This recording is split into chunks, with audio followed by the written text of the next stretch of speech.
ഇന്നലെ എവിടെ നിർത്തിയോ അവിടെ നമുക്ക് തുടങ്ങാം. അങ്ങനെ എല്ലാം ഫ്രിഡ്ജിൽ കട്ട് ചെയ്ത് വെച്ചിട്ടുണ്ടായിരുന്നല്ലോ, അതെല്ലാം എടുത്ത് പുറത്തേക്ക് വെച്ച് ഇപ്പോൾ സമയം ഒരു 8:30 ആയിട്ടുണ്ടാവും കേട്ടോ. ബ്രേക്ക്ഫാസ്റ്റൊക്കെ കഴിഞ്ഞ് മോളെയൊക്കെ സ്കൂളിൽ വിട്ടിട്ടാണ് ഞാൻ ലഞ്ചിൻ്റെ പ്രിപ്പറേഷനിലോട്ട് കടന്നത്. അങ്ങനെ ഇപ്പോൾ വളരെ ഈസി ആയിട്ട് നമുക്കിത് ചെയ്ത് തീർക്കാൻ പറ്റും. എന്താണെന്ന് വെച്ചാൽ നമ്മളെല്ലാം ഇന്നലെ സെറ്റ് ചെയ്തിട്ടുണ്ടല്ലോ. ഇനി ഇത് ജസ്റ്റ് അടുപ്പിലോട്ട് എടുത്ത് വെച്ച് ഒന്ന് വേവിച്ചെടുക്കുന്ന പാടേ ഉള്ളൂ. ഏത് സംഭവം ഭയങ്കര ഈസിയാണെന്ന്.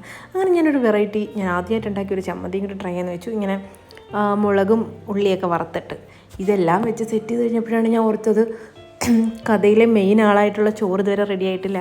അങ്ങനെ ഞാൻ പെട്ടെന്ന് കുക്കറിൽ ചോറും വെച്ചു, ഇലയൊക്കെ വാട്ടിയെടുത്ത് ചോറും വെച്ചു. അതിലേക്കുള്ള കറികളെല്ലാം എടുത്ത് വെക്കുകയാണ്. ഇതിൽ കൂടുതലും മെഴുക്ക് പുരട്ടിയാണ്, പക്ഷേ ഭയങ്കര ടേസ്റ്റാണ് കേട്ടോ. അങ്ങനെ ചമ്മന്തി മുട്ട പൊരിച്ചതാണ് ഇതിൻ്റെ മെയിൻ. അങ്ങനെ അതെല്ലാം വെച്ച് പൊതിഞ്ഞ് വെച്ച് ഇത് കഴിഞ്ഞിട്ട് ഞാൻ വർക്ക് ചെയ്യാൻ പോയി. അങ്ങനെ വർക്കിൻ്റെ ഇടയ്ക്ക് വിശന്നപ്പോൾ നമ്മളൊരു ഉച്ചയ്ക്ക് 1 മണിയൊക്കെ ആയപ്പോൾ ഇതെടുത്ത് നമ്മൾ രണ്ടുപേരും കൂടി ഇരുന്ന് അടിപൊളിയായിട്ട് കഴിച്ചു.